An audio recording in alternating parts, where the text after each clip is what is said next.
Alrighty, so I think that's enough time for us. Well, good morning, good afternoon, and welcome. Thank you all so much for joining us here. We are going to be having a discussion on several different graduate programs with Nova Southeastern University's Department of Marine Environmental Sciences today. So I wanted to just get a little bit more familiar with a background for those of you that are still looking into our programs. We offer quite a variety, in fact. We offer a variety within Masters of Sciences, Arts, as well as doctoral programs, and I do apologize. We're no longer going to be offering certificates, but they may come back at a different time in another form. But we're going to be focusing on two different master's programs as well as a doctoral program today. We have our Masters of Science in Marine Science, as well as our Master of Professional Science program in Environmental Science. And then you're also going to hear about our Doctor of Philosophy program in Oceanography and Marine Biology.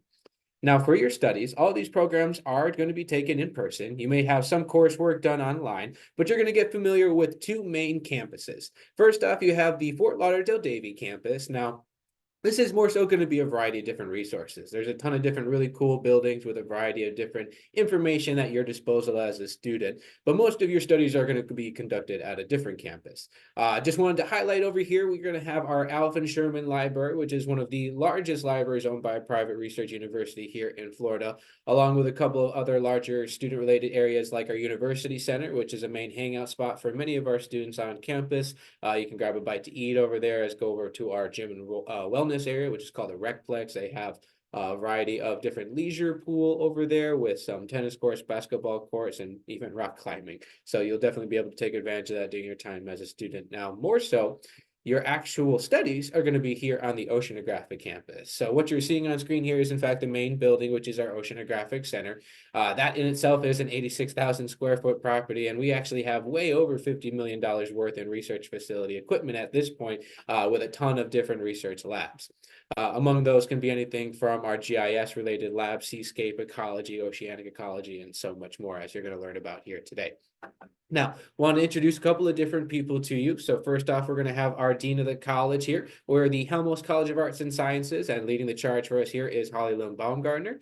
She came and started with us actually just a little after we went through a merger with our various College of Natural Sciences and Oceanography with our Humanities and Social Sciences. So now more commonly referred to as the Arts and Sciences. But more specifically, as you'll get to learn from him directly today, we're going to have our department chair, Dr. Bernard Riegel. It's a great pleasure meeting you all. We will be going through the programs as we have them. Between Teddy and I, we will explain to you what is here. You will also meet Emma Brennan, who is handling the curriculum and the program office, and who is the one who will be there for you I mean, we're all there for you if you have any questions, but Emma will be your first point of contact. Teddy, how do you want us to go ahead? Oh, we have some of the program information up first, if you want to talk about that. So we had Emma. Here's Emma. Hi, so my name's Emma Brennan. I am the program coordinator for the Department of Marine Environmental Science. All that means is I take care of all the programs from undergrad all the way to PhD. I also will be the graduate academic advisor. So if you do end up doing the MS or the MPSE here at NSU or the PhD, I will be your academic advisor. Right, we have a rich and diverse faculty here who basically do all the things that marine science faculty do. We are situated in the American tropics, if you will, in the U.S. tropics. It's as tropical as it ever gets, and therefore we are specializing to a large extent on using our environments that are around us, and that is the subtropical marine realm that has a pretty much full tropical fauna as we go further south into the Keys. So our people do a lot of work with coral reefs. That is one specialization we have. Another specialization is deep sea biology. The deep sea is also directly offshore from here. We've got the narrowest shelf in the United States, straight offshore us. Doesn't mean that you're necessarily going to go swimming out into the 5,000-foot range in your courses, but it's right there, and people do a lot of research. That research mainly takes place in the Gulf of Mexico. And then we have a very strong fisheries side. And these fishery folks do everything from billfish to sharks to whatever else you have. Emma here, for example, is an active shark researcher. So you've got this right in the program office. Other faculty, let me just quickly go through. Joshua Feingold researches reef corals in the tropical Eastern Pacific. Joanna Figueiredo is involved in reef restoration, particularly in breeding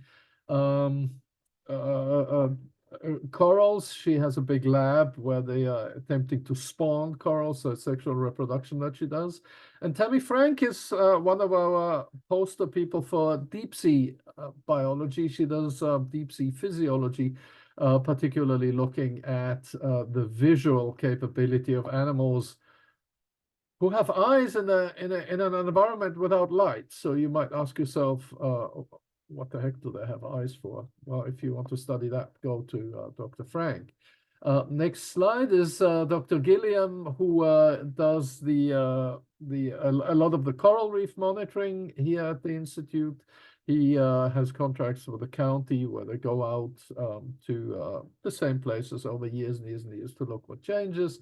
Dr. Harrens is our marine mammal specialist. She works with manatees and dolphins and whales, and particularly the little things that clap and have balls on their nose, that being pinnipeds.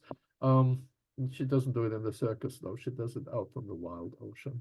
Dr. Hawk is our specialist for the area where freshwater meets the seawater. He works a lot in the Everglades, in mangrove forests, in tidal flats, etc. On the next slide, we see Dr. Kerstetter. He's our fisheries guy. He does billfish, anything that's got a long sword on his nose, sharks, for example, and baitfish. He does a lot. Dr. Milligan, again, in the deep sea. She works with fish communities in the deep sea, and Dr. Soloviev is our physical oceanographer. So if you love math and physics, that's where you would go. The next page shows us Dr. Sutton, another deep sea fish, so to speak. He works in the deep mesopelagic zone. Dr. Swain does genetics and taxonomy of funny little creatures that are incredibly interesting, but that you may not have heard about yet. But that's why you go to graduate school, to learn about these zoanthids in the deep ocean, on the shallow ocean. Dr. Reniger is our resident ecotoxicologist. If you want to do what the sunscreen does to corals, the sunscreen that you put on your back so that you don't get a sunburn, that's where you can study that. A little giveaway, it makes them sterile. But next page shows us Dr. Baldorf, our geologist. He works on sedimentary dynamics, both on land and in the ocean. Dr. Baumann is a coral reef specialist, as is Dr. Janukowski-Hartley. Dr. Baumann works with corals, Dr. Janukowski-Hartley with fishes, and both have quite an outreach program to work with the diving and the spearfishing community and use their knowledge and interest for reef conservation. The next page then shows us Dr. Bernard, who is a shark person. She works most of the time actually in Canada. Dr. Burkholder is our sea turtle. He has the sea turtle monitoring program in Broward County, has done so very successfully over many years. Also does shark tagging, works quite a bit with sharks, and he does movement ecology. Dr. Walker is our spatial ecology specialist, a lot of mapping, a lot of GIS work on the reefs here in Southeast Florida in the Keys. The next slide shows us the programs. Emma, do you want to talk about the programs, or do I talk? Okay. Emma is going to teach you more about it. Remain here for any questions that you may have. Okay, so here at NSU, we have 2 master's degrees. So this first one is showing our MSMS, which is our Master's of Science in Marine Science. This is going to be our 24-month program, aka 2-year program. This one is focusing heavily on independent research or thesis/capstone. This is where you're going to be doing a lot of your independent work. You're going to be getting into a lab by yourself. You're going to be coming up with a project by yourself. While you will be in a lab, most of it is hands off. We have concentrations here along with the major, which would be marine science. So we have a marine biology concentration, marine environmental science, and coastal zone management, and you can take up to 2 of these concentrations. It's mostly going to be out at the OC, so at this lovely building that we're sitting in. And it's going to be heavily lab and fieldwork focused, especially when you get more into your research, aka most into your thesis. That's where you're going to have that hands-on fieldwork. So you'll see here it requires 36 credits. That means you need to take 3 core classes or 9 credits worth of cores. These are absolutely mandatory. They're biostats, chemistry, scientific communication. You have to take these classes. You cannot request to take something else. You have to take these 3. And then you need to take 7 electives or 21 credits worth of electives. If you choose to do a concentration, you need to take 6 electives inside that concentration. You can kind of see on that left or that right-hand page how the concentrations are broken down. You'll need to take 6 electives inside that concentration and 1 outside. Then for your thesis and capstone, you need to take at least 2 semesters worth of thesis credits. Keyword being at least. You have to continuously take thesis credits until you are ready to defend. So there are 2 different tracks for completing the MSMS, thesis and capstone.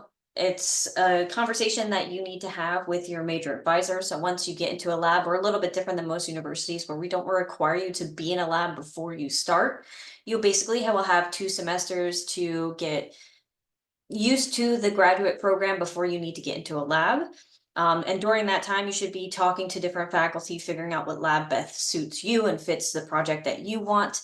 And then from there, you'll talk about the 2 differences between capstone and thesis. A capstone is going to be like a scholarly review or a comprehensive lit search, where the thesis is going to be an original contribution to science or knowledge of in science. So that's the difference between the 2, but you and your major advisor will discuss and decide on which track you're going to be doing. Then we have our second master's program here. So that was the MSMS. Now we have our MPSE, which is our Master's of Professional Science and Environmental Science. This is going to be a 5-semester program, 18 months. So basically you'll have your master's degree in less than 2 years.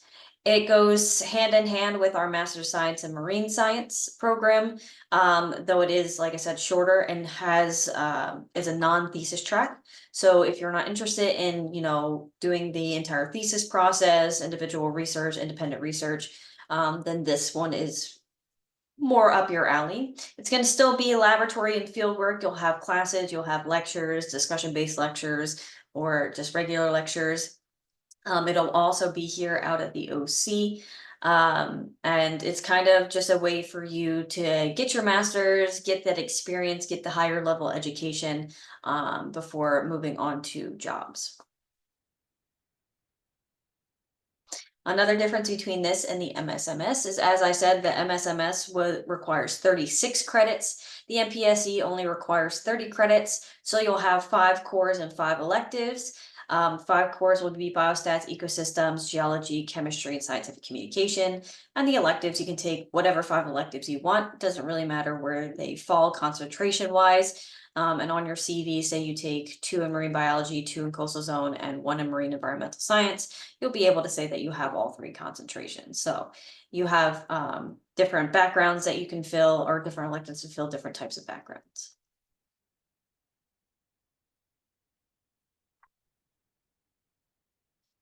Our PhD in oceanography and marine biology. This is going to be more of a typical PhD program. I believe it's 75 credits in total. You can transfer up to 30 credits from your MSMS or MPSE over into the PhD. In order to get into the PhD program here, you need to have a faculty member who is going to be your faculty mentor, and they need to show that they will be able to fund you during your PhD. The PhD will also be out at the OC and features courses in marine biology, coastal zone management, and marine environmental sciences. This is kind of just how to break down the PhD a little bit further. This says 90, but we did change it, so the credits are 75 and not 90 credits in total. And like I said, you can transfer over 30 of your credits.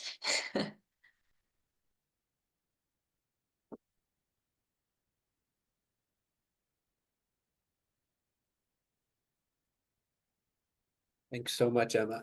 So now we're going to get into the actual admissions packages for all of these programs here. Now, if you ever have questions later on, I am going to be your main point of contact for the application for any of the master's program or the PhD program here at NSU. But everyone else that you see here on screen can assist you. So we have our director, Brett McAllister, along with Megan Troy, who is our assistant director. And I apologize, she's not on this screen as well, but we have another one of our graduate recruiters. Her name's Farah Amro. She's here with us today. You can also reach out to her. And then we have our administrative coordinator, Andrew Gepner. Now, interesting thing to note with Andrew actually is that he is a current student in our MS Marine Science program. So depending on what your question is, he may be able to answer it himself, but otherwise he'll always direct you over to me.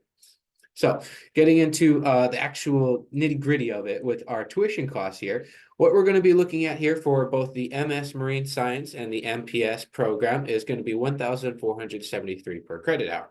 So on a typical semester, you're looking at just around $8,800 per semester. In total, looking at the programs with current tuition rates, mind you, again, these are subject to change on a year-to-year basis. Currently for the MS Marine Science program, you're looking at around $53,000 in total for the program. And then for the MPS program, you're looking at around 43,000. So in between that, then, as you recall from the difference in the program structure, is going to be that 6 credit differential, which is then going to be attributed to that differential cost. Now, the calendar fees that you're going to associate with any of your time here is going to be just about $1,800. And that is going to be the same regardless of whether or not you're an MPS student, MS student, or a PhD. And that's broken into the 3 academic semesters of the year, being fall, winter, and summer. So what you're looking at here is a $600 semester reoccurring student services fee. That's going to cover everything that you're going to utilize during your time as a student, whether that be any of the in-person class technology, chemicals, maybe just using specimen, the library, whatever it might be, or online resources, journal articles, subscriptions, and so forth. So that is all encompassed within the student services fee. If any of you would like later on, I'm happy to send over the full description we have of that.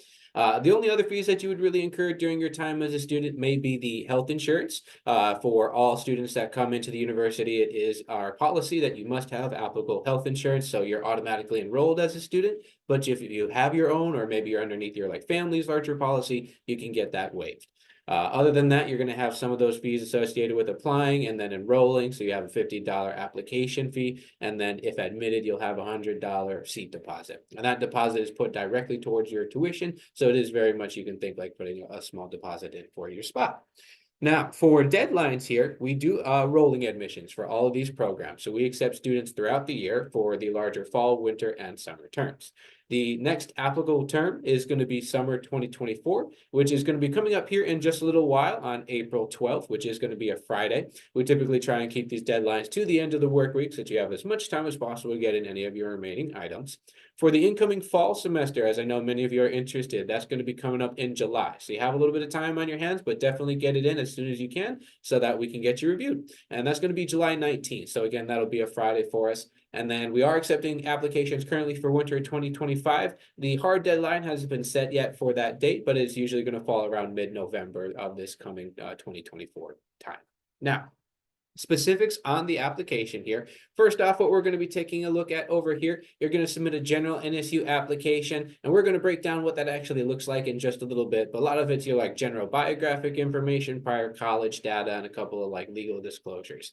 So on top of that, we are going to need all of your official transcripts from previously attended institutions, whether that be say maybe just 1 credit at a community college or your entire career was spent at a 4-year institution. We need separate institutional transcripts from each one.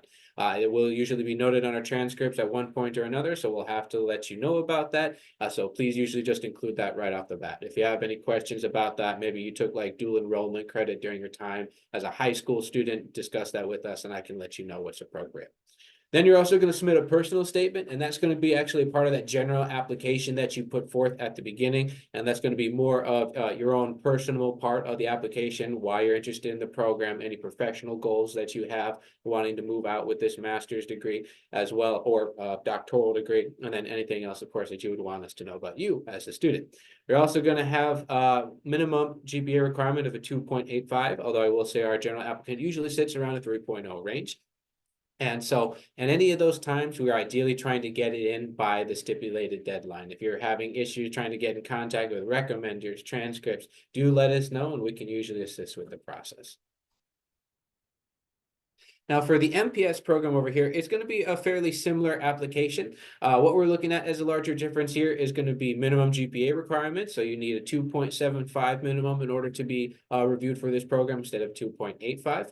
And otherwise, you're going to be looking at the same exact requirements. So you're going to submit all of those transcripts and your 2 letters of recommendation, as well as anything else that you would want us to know about you as a student. Now, for this one as well, if you're looking to say, look at both of those programs, let us know. Sometimes we can do a combined application, and that way we can review you for both programs since the requirements are mostly similar. So if you have questions regarding how you want to handle that, reach out to me directly and I'll let you know. But then for the PhD program, this is going to be a little bit more lengthy. Now, Emma preluded to this a little bit earlier here. The main piece of this application is going to be a combined effort of the NSU faculty letter of support, as well as that pre-proposal of research. The two are kind of one and the same, but we try and denote them as being separate because of the fact that you do need to have the larger discussion on both ends. But the main part being that faculty letter of support. As Emma said, that's going to include information about which lab is taking you on, if you're going to have any sort of salary attached to your time there as a doctoral student, any benefits associated with that, discounts, so forth, as well as details on what your research is going to be all about with that pre-proposal. Without having that letter of support, I generally would recommend holding off on submitting a formal application, just because that until that's done, it's not necessary to put in a formal application because you need to have that prior authorization from one of our faculty. So this way it saves you that $50 fee when you're going to apply. I usually will want to keep in contact with you about how you go about that process, because I'll need to make sure we have right documentation in. But on the larger application here, what we're going to be looking at, you're going to submit that general NSU application along with that $50 fee, all of your official transcripts from higher education institutions. In cases for students that say come and went to our master's program, it's a little bit easier for them to submit transcripts back to us because we have an internal process. So it's a little bit faster for us to get transcripts from our own students. Then you're going to submit 3 letters of recommendation instead of 2. In any of the cases, we are ideally looking to have at least 2 of those be from academic sources, but we will accept professional ones. Submission of your GRE scores that have been taken within the past 5 years, along with a copy of your resume, your CV, and then the aforementioned letters of support and pre-proposal. So for those, you still have those same application deadlines as stipulated earlier. But until you get through the larger faculty letter, I usually would recommend to hold off just for now. Now, looking at what that looks like on the formal application process here, this is going to be where you go and start the application. So you're going to create an account with us on the NSU application portal.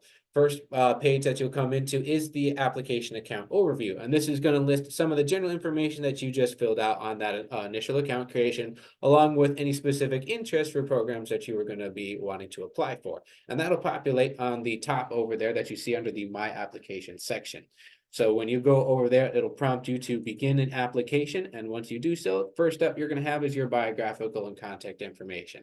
Now, most of this portion is pretty straightforward. We just want to make sure that we're verifying all information that was put in is correct. Ideally, we also recommend students to not use a university-related email, only just because you may lose access to that email later on, and we're going to be sending important information regarding the decision on your application or any updates as necessary as we go through this process here. So we want to make sure you always have access to the information because we don't want you to lose that for any reason.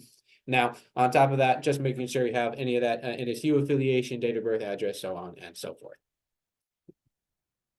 So then you're going to look into your program and additional information. Over here, we're just more so wanting to make sure students are correctly choosing their intended entry term. Because we offer a few different choices, sometimes we run into the issue that students submit an application and accidentally chose, say, winter instead of, say, for fall. So we're able to change that, but we just want to make sure that going into it, at least we know everything is set to go. If for any reason you go and submit that formal application, pay the $50 fee, and then figure out later on, fall isn't a good time for me to start. What we can do is we have that as an active application for the next academic year, so you can defer that to another applicable term later on. So say for if you're looking at this fall and you needed to defer it for later on, you could defer it all the way to the following year's fall time span. Usually want to be in discussion about that so that we can give you up-to-date information about when deadlines are associated with that and everything for documentation. Now, for prior college information, there's a couple of things that we need to go over with this. First off, we cannot accept transcripts directly from you as the applicant. That's more for verification and authentication purposes. So what needs to happen is your Office of the Registrar has to send those transcripts directly to us, or it's through an approved third-party vendor. So we work with groups like Parchment, ScriptSafe, or the National Student Clearinghouse. Those are all approved vendors that can send transcripts over to us, and we'll receive those as official. If a transcript is received as unofficial, most of the time it's not going to be usable for the review. We have to have those official transcripts just for authenticity when we do our reviews for our accreditation purposes. If you've attended any institutions and gained college credit outside the U.S., we do need that evaluated for U.S. equivalency. The only exception to that is when you're doing study abroad programs that are through your institution or then direct transfer credits back into that same institution. So if you have any questions regarding that, again, reach out to us, but those evaluations must be done by a group an organization that's a part of what's called the National Association of Credential Evaluation Services, or NACES for short. So any of these NACES related organizations are an approved vendor for you to do that report, and that must include a course-by-course analysis with the U.S. grade equivalent, your cumulative GPA, and must state if and when a degree was conferred. Every one of those types of transcripts or reports can be sent electronically, though, to electronictranscript@nova.edu. Depending on the method of being sent for our review purposes, sometimes it can take a little bit longer to process than others, but typically we look at anywhere from 3 to 5 business days for processing time on transcripts. Now, if they send a physical copy, if it's an original copy, it may take a little bit longer as they'll have to make their scan-ins and then package back and send back that original copy. But if you do need to send it through the normal mail, we can send you the physical address. Then we get into the supplemental items and documents section. So this may be labeled as like admissions documents for you guys through the application side, but this is essentially the second portion of the application. So what you just completed was that general application, and then you would also be putting in your personal statement at that point. Now, this is where you can go and track some of those different supplemental items, which include your letters of recommendation and the official transcripts that we were just discussing. For the MS Marine Science and the MPS program, we only require 2 letters of recommendation, but if you would like to add a third, you may, but you can only have a maximum of 3. So the way that must work is you will submit the general application first, and then you can submit recommendation requests. You will not be able to send out any requests until you submit that general application first. You will have to send in your the email address of your references, and then they get an electronic form that they'll fill out and then attach their written letter to and send back to us. Ideally, for those letters of recommendation, first off, again, we want them coming from academic sources, maybe a past professor, advisor, program director, anything like that. But we'll accept professional letters. A couple of things that we would want to keep in mind, at least when it comes to professional, is ideally if we can make that to like a related field. Maybe you got to do some work at an aquarium or a dive shop, working at a state park, or anything of that nature. That is something that, of course, we love to see. But then if you're just getting larger professional source, we want them to at least understand what the purpose is. The letter is for this application, because, sometimes they'll get letters of recommendation say, Joe is a great worker, very organized, and we love him. And that's basically all it says. And, that's still really great. We want to learn more about you as a student in any capacity. So any related traits, characteristics, things of that nature that they're willing to discuss about you as an individual does you all the better for having that letter of recommendation in for us. Then for the college transcripts, you'll more so just be able to monitor the actual status of whether or not they have been received. If you get a notification at all from your end that your transcript have been received by the university, but it's not showing up as received on your end in the portal, reach out to our office and we can go ahead and check. Sometimes there just may be some issue with the processing and that's why it's not being marked received, but we'll always be able to check on your behalf and we try our best to stay on top of that as well. Now, looking into financial aid opportunities, first off, what you will have to keep in mind is you must first be admitted to any of our programs before you can apply for scholarships or paid positions. There are a few different scholarships that you can check out. We have 3 different types that fall underneath our offerings for students, which include institutional scholarships, which have a general criteria of just being a student at the larger university.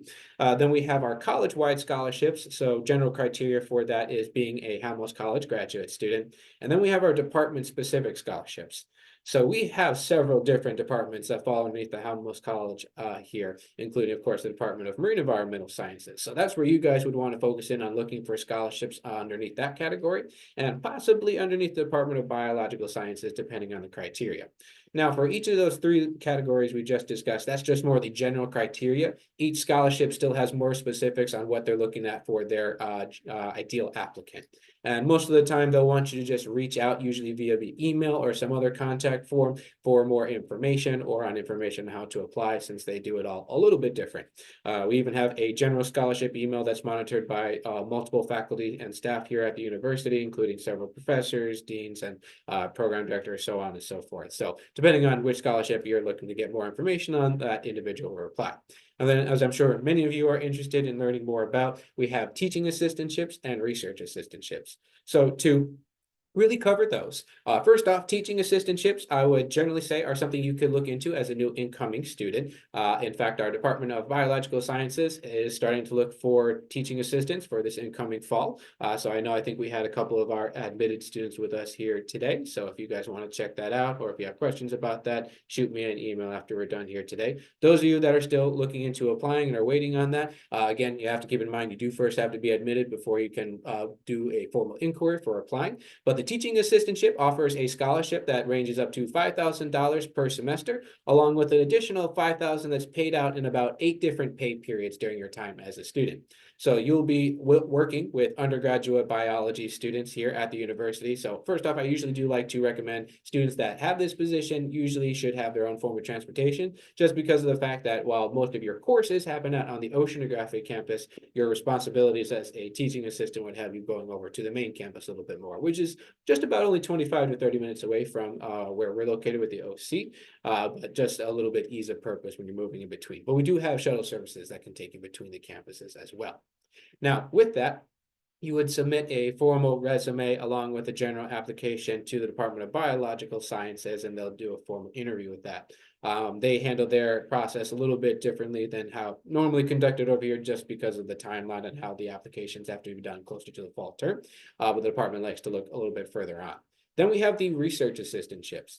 Now, for new incoming students, I generally would say this isn't something that you would be able to get, at least easily. I would say it's a little bit more rare for new students to get, but it can be done. These research assistantships are going to be more based on individual lab funding. So they're not available every semester, and typically when they do come around, they're usually given out more on a seniority basis. But the benefits are pretty great. You get an 80% tuition discount, which you can utilize on up to 6 credits per semester, and that's what we recommend for a full-time student to take. 6 credits is equivalent to 2 classes, and that's what we generally see many of our students take. Now, with that, there are certain stipulations in mind. Like I was just saying, you can only use that up to 6 credits per semester. If you wanted to say take 9 credits or even more, that would be something you'd have to have a discussion with the department about, but then you could only use that 80% tuition discount on those first 6. The other portion of this does involve usually a 60 to 90-day probationary period. And that can have some workarounds depending on how you want to work or want to utilize it. What we've seen students do in the past is if offered that research assistant, they may come and work with the lab for those first 3 to 6 months prior to starting the program so they can have that tuition discount applied right away. or in other cases, as we were discussing earlier, you're not required to have that major advisor in place upon admission to the program. So say you got to know one of the faculty members over the course of those first 2 semesters where you're volunteering with one of the labs, and they decide to offer you a research assistantship. In some cases, I can't guarantee all of them. In some cases, they can backdate the time a little bit just because you have been already working with that lab for a certain amount of time. So there is some cases where we're able to work with that a little bit more. Any of the information that we just discussed is going to be available online at that link you see on the slide right here, that hcast.nova.edu/scholarships. So all those different sections are going to be on the bottom of the page there for your discretion. And then, of course, we would love for you guys to follow us on social media. We are going to be having this recorded and put on YouTube once we cut out any of the different blank spaces. But we'll have this available for you guys to go back and watch later on, hopefully by the end of the week, if not by next week. Otherwise, I would love to open up the floor to any questions you guys have at this time.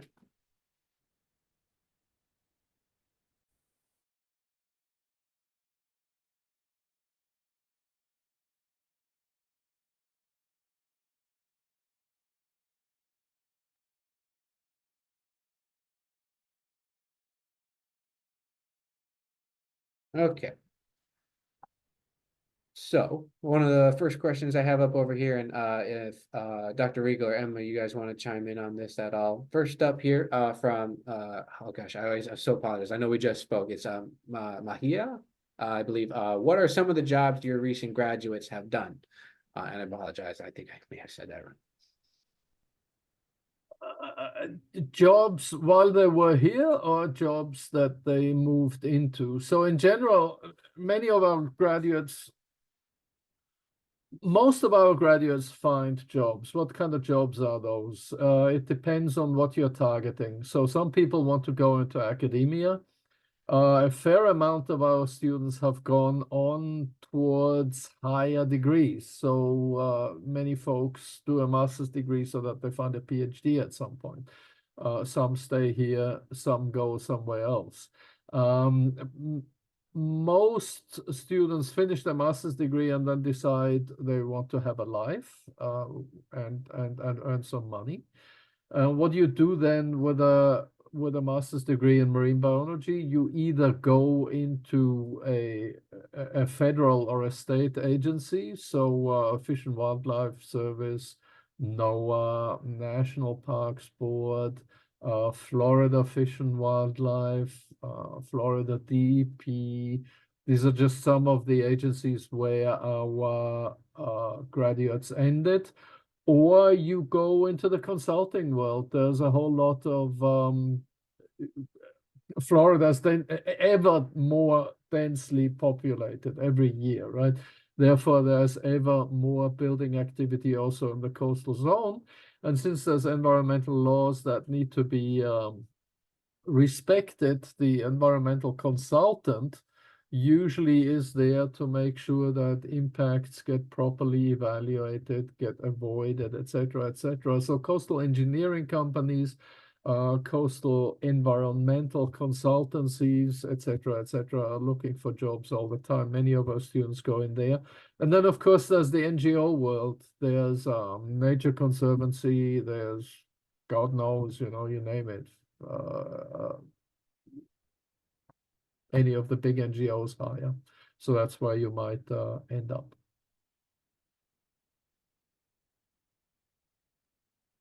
Thanks, Dr. Riegel. Just reading out a couple of the other questions that came in real quick. So if anyone was interested in applying to both programs, reach out to me directly and I'll coordinate that application with you. And then one of the other questions, and I know I get this one a lot from different inquiries, what professors do the most work with elasmobranchs in sharks or rays? So we have Dr. David Kerstetter, Dr. Derek Burkholder, Dr. Fraser Janikowski Hartley, and then Dr. Mahmoud Shivji. Now, for those that would look to work with Dr. Shivji, is really genetics-based research. So he ideally actually wants students to go into a separate research program that we offer here with the college through biological sciences. But his work does involve the larger group of elasmobranchs as well.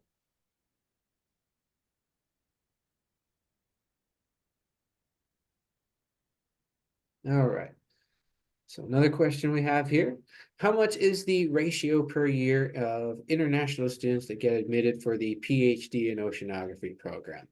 I did my Master of Science in Oceanography and Fishery, and I have several research papers. So what I would, what I would say first off the bat, definitely shoot me an email. I'd love to send you some more information about the structure of the program, but a lot of that is going to be doing some outreach with our individual faculty. You'll have to figure out if you have anyone available that fits more of your interest of where you want to conduct research first off, I'd say, and then shoot an inquiry email over to them, see if they're looking into taking on doctoral students. That'll be the kind of first style of communication, but I can happily send you some more general information about the program.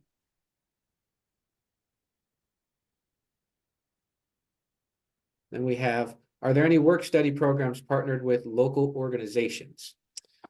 Yeah, if you guys Teddy, I can answer that. So we don't have work study programs. It's more of internships, independent study programs, especially for undergrads. We will always send you out email notifications. We also have a platform called Handshake through NSU, which will announce any external work that might that people that might want to work with NSU. So that can be anywhere from the state park to the DEP, which is the Department of Environmental Protections. We have, local vets that also like to work with us, and a lot of our students as well. Perfect. And we have another one. What organization / companies does the Oceanographic Institute have current working relations with as far as conservation efforts and research? Well, we have many. Research, it depends on the individual researcher who they work with, right? And that changes all the time. You find colleagues that you're interested in working with, and you work with them. And for you as a student, what that means is that in the lab, people work with. So there's dozens of institutions, right? Academics work broadly across the field. There's little point in listing that. The same with what organizations do we work with? Many, but you are here for your curriculum. You're not here for us to farm you out to some institution. Of course, if we work with an institution, you're likely to meet the people there. So which organization, conservation organizations do we work with? The Nature Conservancy, NOAA, Broward County, DEP, etc., etc., etc., etc. But these come in, these go out. And just because, say, a project is funded by an agency, or just because a PI works with that, with somebody else from another institution, doesn't necessarily mean that you will. Or if you want to work with somebody outside, doesn't mean that your PI has to. You can, right? At graduate school, you're in. It's graduate school, right? You're doing research. The folks around you do research.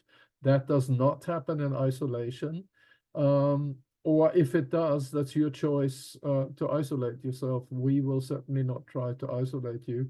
But it's a very fluid field. So I don't know where to start and to aim, to be honest with you.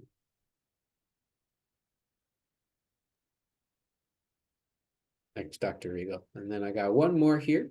This one's more for me.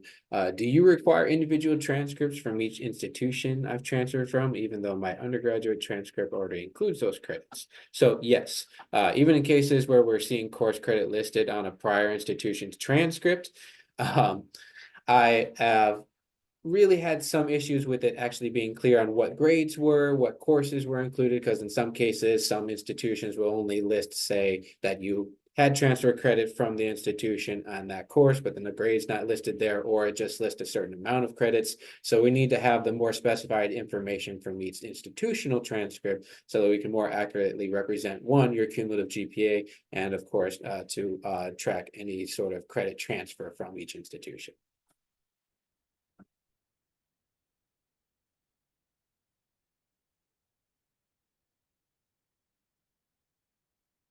Any other questions? All righty.